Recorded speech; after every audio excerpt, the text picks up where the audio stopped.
Okay guys, so if you take a look here now, I'll give you a little bit more, it's some more HTML that you can add to your page. So yesterday we made a very, very simple page.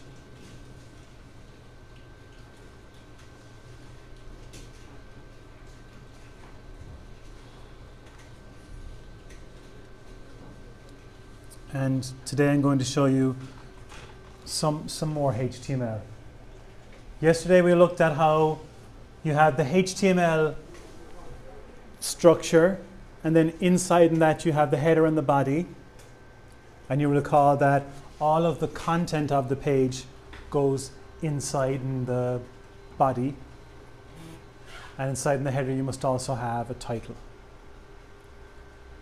And we mentioned that almost all of the tags occur in begin-end pairs, where you're turning something on in one place and then you're turning it off later with a slash whatever. So you have yip-de-doo means you turn on yip-de-doo, slash yip-de-doo, that's the end of it. And they're nested and structured like that. So if you look up here now, I'll talk you through some more things in HTML, and then you can add those to your page after. So if you stop typing now and just have a look, and I'll talk you through some of the things here. So here we have another page.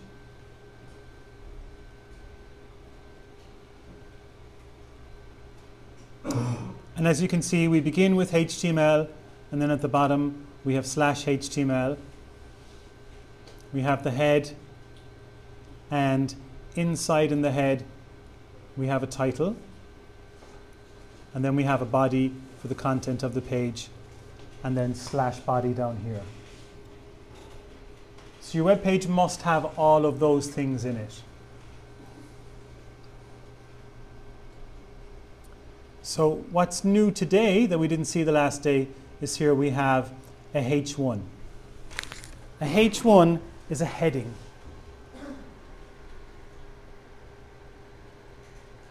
Originally, HTML was devised as a way to rapidly, disseminate, well, the web itself even was devised as a way to rapidly disseminate research from CERN. And many of the tags would be useful for like structuring a document. So H1 would be the main title of a document. And then inside in that, you might have different sections. There might be H2s, headings at level 2. Inside in those, you might have H3s. So this gives you the structure of the document. Generally, H1s tend to be quite big, as we'll see one in a second. But that's a heading. So you might use that for the heading section of your page.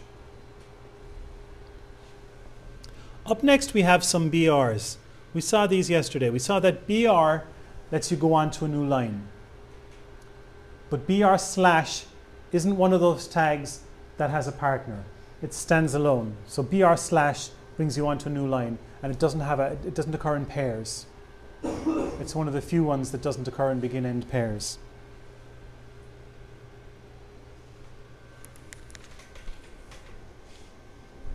Here we're putting earnest in italics. This TT here is another kind of a style.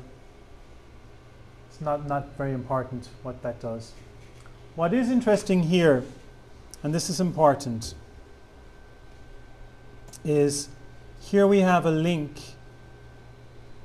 to the CIT website. So if we look at that page here,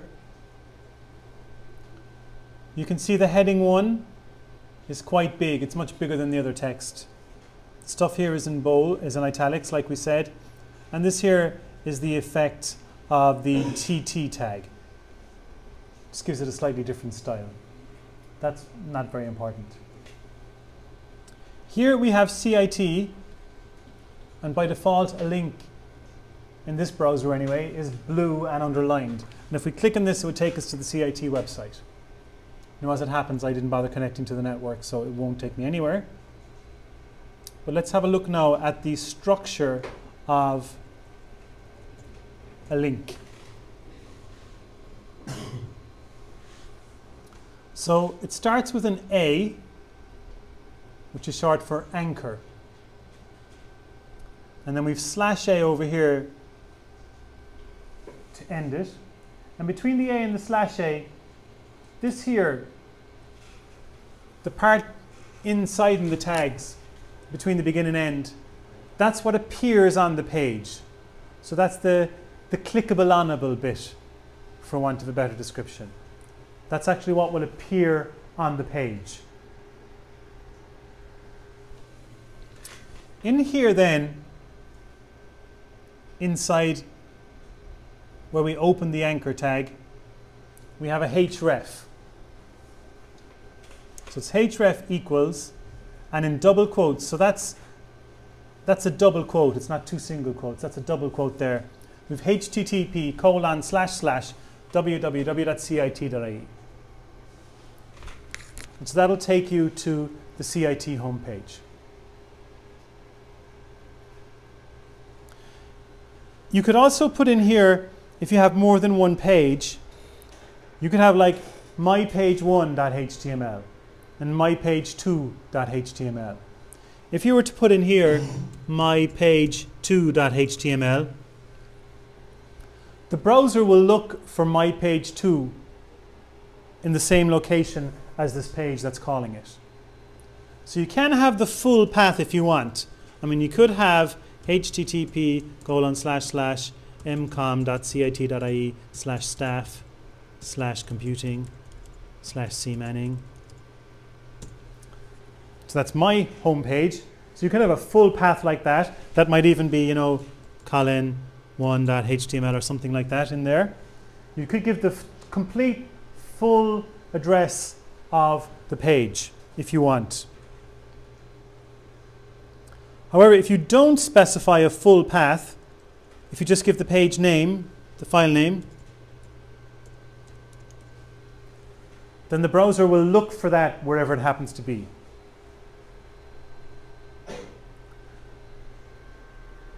So with this information now, you could add a link from your page to the CIT homepage, and when you look at that in the browser, you could see it working. You could also make a couple of pages, you know, page 1, page 2, page 3, and page 4, and link between them. And that's what I'd like you to do. I'd like you to make several pages, have links between them, and also have links to other sites and other places. And you can use H1s and H2s as well if the mood takes you. Is everybody clear on what I'd like you to do? Any questions? Okay, so you're going to make a couple of pages, link them together, and you're also going to have pages, you're going to also have those pages linked to websites in different places. So cit.ie, ucc.ie, rte.ie, you know, cnn.com, whatever the case may be. And also you want links between the pages. Everybody clear on how that might work? I see some puzzled faces. So, no one wants to ask me a question?